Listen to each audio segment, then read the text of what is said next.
Now, I've never been particularly good at rhythm games. I think the best I ever did in Guitar Hero was like one song on expert mode, and even then I couldn't quite get all the notes. Normal and hard were much more my speed, but there are some people out there that are absolutely nuts at these kinds of games. Now, I might not be able to play rhythm games very well, but I can draw, and that means rather than play a game that's a bit out of my depth, I can just draw it instead. So in this tutorial, I'm going to show you guys how to draw the protagonist of Friday Night Funkin', simply named Boyfriend. He has a neat, very compact and simple design, and this tutorial is going to go over exactly what makes him unique, interesting, and quite frankly, fun to draw. That does mean that if you skip to the end to see the finished product, you're going to miss all the really cool tips along the way, so don't be a skipper. Make sure you drop a like on this video if you do end up enjoying it, and subscribe to this channel to help it grow and beat that YouTube algorithm. For now, let's get in rhythm.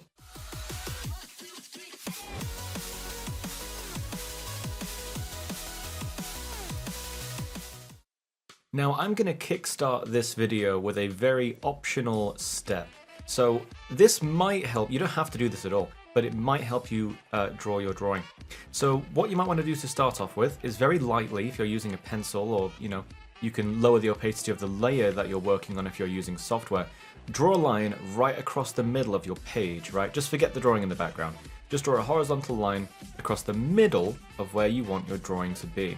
And what we're going to do, we're going to picture this guy as being inside of this sort of box. And what this helps us to do is it helps us to plan out the size of our drawing here. So the only thing that really matters is the line in the middle. I'm just doing this extra box to kind of show you what I'm talking about.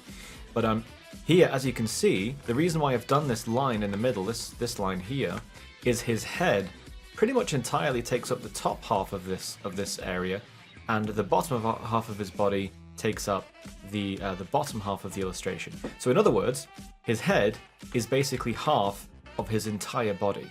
So that's the only reason why this line in the middle kind of exists here. It's just to kind of act as a guideline. So I'm actually going to do that again, and I'm going to do it from his chin this time, just because I wasn't exactly accurate on my first attempt there. But what I'm going to do is I'm just going to draw a line under where his chin is, and then I'm going to start from there, and you're going to see what I mean.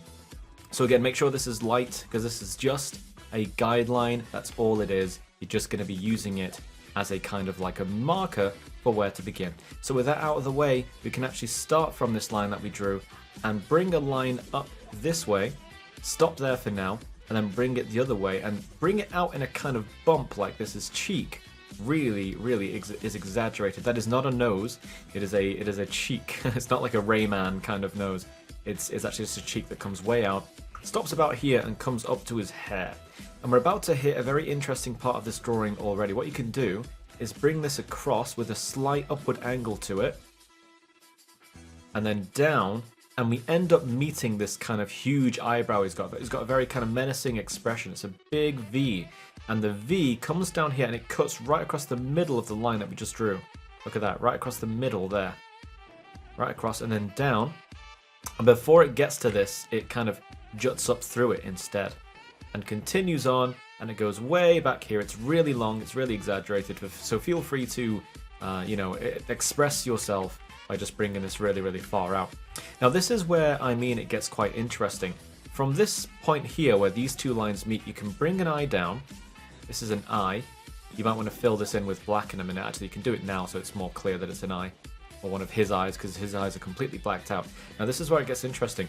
This point here, 6 lines intersect at this point. This is a really cool part of his design. You got one line coming out here for the eye. You got one line going in this direction and one line going in this direction for the eyebrow. One line comes off this point again, and it acts as the flick up for the start of his hair. So you can draw that now if you want, just like a big flick, but it stops there. It doesn't come very far back down. But then it comes out again this way for more of his hair. I missed too many letters when I spoke then. And you draw like a zigzag down to just where we drew the back of his jaw, and then back up. And then the last line comes out here, and this is for his hat, and it meets with where we just drew there. Okay, they just kind of meet up. Remember, if I'm going fast, a little too fast for you, don't worry. I'm just trying to be concise for the video's sake. But you can always slow down playback or reverse things if you just need to catch up, or of course pause the video just by clicking it. Now his ear is really pointy, lots of angles to it for an ear. It's not soft looking at all. It's almost like an elf ear. And then you've got a smaller version of the same shape inside for the inner ear. And that's it. The ear is really, really simple. Now the side of his hat has a very flat shape on the side. So it comes up right through the eyebrow and then goes down towards his ear, but it doesn't meet his ear. Instead, it juts back down and just touches the top of the ear instead. It doesn't quite make it to the tip of the ear is what I mean. Now while we're back here, because it's easy to forget, you might want to add the back of his hat, kind of the lip of his hat rather. It's actually the front of the hat, but he's wearing it backwards of course. So that goes back there. It's just like a little rectangle that juts out and it's wider on this end than it is on that end. And now we can finish the hair. We might as well go ahead and finish the hair. So this goes up and it comes right down, and you want to bring it down to about here. Not as far as like this line is, for example, if I was to draw a guideline there. Not quite that far, but almost. Bring it back in a bit and bring one more spike draping down to about here. When you get there, you want to bring this back up and just kind of meet with that part of his head there. Now we're missing an eye, so let's just add that eye in now. That eye is just another black, I would say an oval, but it's an oval with the top of it kind of chopped off. And now for the mouth. The mouth is really, really fun. You can start by drawing off this line for the hair here, with a line going to the left. And now from a bit of the way into that line, you can draw a line that goes down and across, like that. And now he's got a bit of a smirk going on. We're going to enhance that smirk by showing some of his teeth, which is in the official artwork, just by bringing another line up here. So this area in here is white. That is white, that's his teeth. So now we're just going to finish off the hat, and we've actually done the head. The head was, I hate to tell you, the easier part of this drawing. So we're not actually quite half done, even though we've done half of his body size. As you can see, there is a lot more going on down here in the original sketch that I did. So I think a good place to start is to start exactly where we did before, which is right here, where the chin meets the shirt. Bring a line down and across. It doesn't quite go as far across as his cheek. If I was to draw a straight line down, as you can see, it's quite far off. So make sure you just have that in mind when you're drawing him, and swoop a line back towards where the arm is. When you get here, you'll start to notice a pattern. Let me just clean that up a bit. You'll start to notice a pattern with him. When you draw one thing, you can immediately link it onto something else. All the lines kind of link in with each other. So from here, what I could do is I could go ahead and draw the pocket. He's got his hand in his pocket like this, which is kind of like an M shape, letter M for Mario. And it comes out, it dips down right over the top of his shoe. Don't ask me how that works, it just does. And then it comes back up and gets very close to where we started. Very close, but doesn't quite get there. Now for his arm, obviously he needs his arm to show that his hand is indeed going into his pocket. It just comes up and it's got a bit of a curve on this side, so keep that in mind. This side is still curved, but less curved. It's a very subtle curve. This side has way more of a curve to it. And then this line here starts again from that middle guideline that we originally drew, and it swoops down, covers the top of the upper arm, and comes up here, and it actually touches into where we drew the hair earlier. So see what I mean about things linking up? A lot of lines just kind of link up like that. Now while we're here, we can have a bit of fun and add in the no entry symbol on his shirt. If there is a reason why he's wearing this particular shirt, let me know. I haven't actually played the game myself, so I don't really know why he's got a no entry shirt on. I'm sure someone knows. So if you do know why that is, go ahead and tell me in the comments down below. So now that we've done his shirt, we can move on to the shoe, the nearer shoe, which is this one. This is quite tricky, gonna be honest with you. So we'll start with where we've already drawn. We'll come out here, we'll add like a lip to the shoe here. It just kind of bumps out and goes back in. There is a small circle inside of it for where the laces should go, but obviously he hasn't got them looped through, so you can just leave it as a dot. And now this bit's a bit tricky. You want to basically draw the shape of the shoe where his feet would go. Now he's got massive feet. I don't really know why, but it's a very cool stylistic choice. Makes him very bottom heavy. And you want to draw a line that swoops right across from right to left. And if you want a guide for where it ends, if I were to draw a line vertically up, it comes to about here. Don't draw this line. I'm just showing you where it should just about end. It just about gets close to where the line of the no exit symbol kind of gets to. So that's where you want to kind of draw that to. Don't go too much further. And then this does go further. This extra lip again on the other side of a shoe with another hole in it like that. That just kind of juts across and it overlaps the other shoe. Actually goes in front of the other shoe. So there's a little extra detail you can add there. And now for the very top lip of his shoe, you can come out from underneath this pocket and these just kind of marry up here. There you go, you can kind of link them up. Mine's not had perfect accuracy there, but those do join up in your drawing. And again, from here we can then continue to draw the top lace, which is just a big sausage shape that comes across here, and it sits just underneath the hand in his pocket. 2 laces. These laces do have kind of like a 3D shape to them. They really bulge out. So try and get that conveyed in your drawing if you can. Just give them a bit of a sausage shape and that will make them look nice and chunky. And now for the sole of his shoe, which kind of mirrors the shape of the shoe on top of it. It just comes up here and it's got a slight angle to it there as you come into the outside edge of the shoe here. Now I told you that bit was difficult. It might take a few tries, and don't worry if it does. This actually, I'm looking at the original art now, and it's not perfect, but it's close enough for me to be happy with it. So I'm going to stick with it the way it is. And now we just have to top off this leg by just drawing in part of his leg here with his jeans, and it just sits inside of the very edge of that shoe where it opens up. And there we go, there's another leg down. So again, this gets a bit complicated because legs are usually quite tricky, but I think a good place to start is to draw a little hole here, just kind of hanging off the corner of that lip there. And that is, as you guessed it, it's another one of these. And we draw this in and across to the top lip, which kind of bumps up over here, excuse my phone. Top lip that jumps across like that from right to left. It goes in front of the hand, which is back here. We'll do the hand last, don't worry. We're drawing the hand last because it's kind of at the back of the character.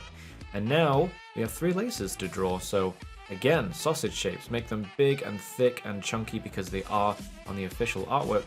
So we're going to do that as well. It's almost like 3 salad fingers kind of reaching over and grabbing the shoe. That's kind of not a good way to think of it because it's horrible and salad fingers is gross. But that might help you to visualize it. So again, just drawing the bottom of the shoe here. It's got a bit of a... See how it swoops up, but then it goes directly across and it ends by making contact with the shoe as it flicks up at the end here. And again with the sole, you want to be more or less mirroring the shape that you just drew. And again, bring it back to meet the other shoe. Lots of contact, lots of lines touching lines in this character's design, which is why I just couldn't resist doing a tutorial on him because he has a really cool design. I'm actually going to bring that in a bit there. Just that bit there. And now there's a bit of a funny shape going on here, and I think it's just another pocket or it's just really wiggly jeans or something.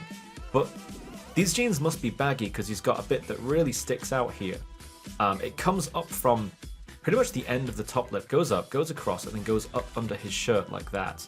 And then you can start tackling the hand, and I've not really been able to make sense of this, like I said. I think it's just the jeans being really baggy. So what you might want to do from here is draw his knuckle emerging from this point here where the top lip of the shoe meets the top lace, and then comes up to here, bumps down and up, bumps down and up, and the last bump is way bigger. This one is way bigger than these two. These two are kind of the same size as each other, but this one's really big, and it's another part of the character's design that I really like. It's just really exaggerated, puts emphasis on the grip on the microphone. It's got a very kind of like street art sort of style to it, which I just love. And you're just drawing in the fingers here.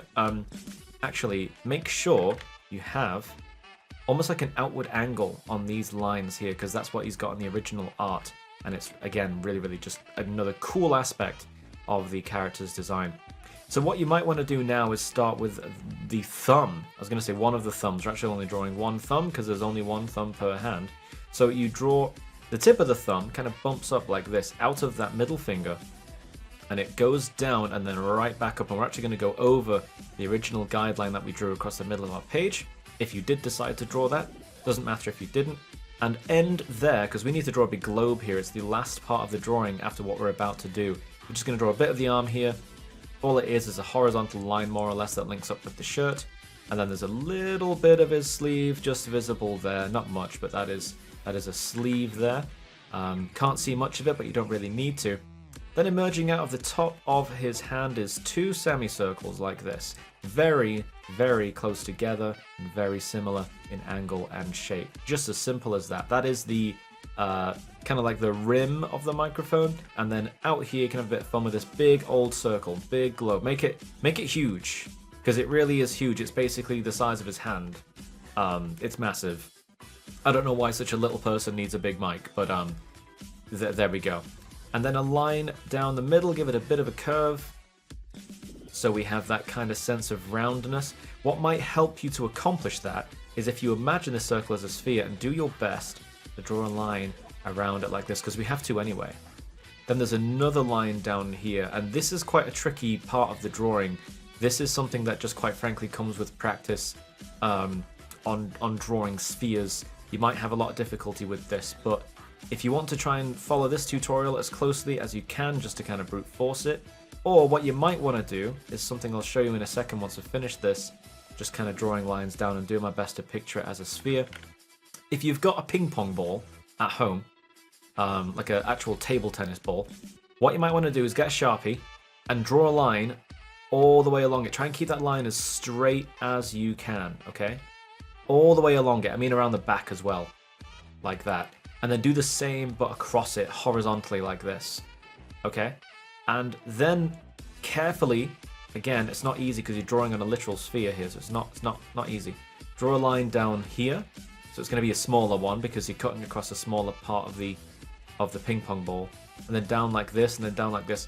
And then you will have, if you do this right, if you do it carefully enough, you'll have a reference for how to draw spheres with grids on them in the future. You just put it on the table and use it as a practice. It's not going to look like that. I've basically drawn a waffle or a grid or something like that. The lines are going to have way more curve for it, but I'm just showing you where to draw the lines. So draw one down the middle, and then just start to kind of make it out into a grid shape.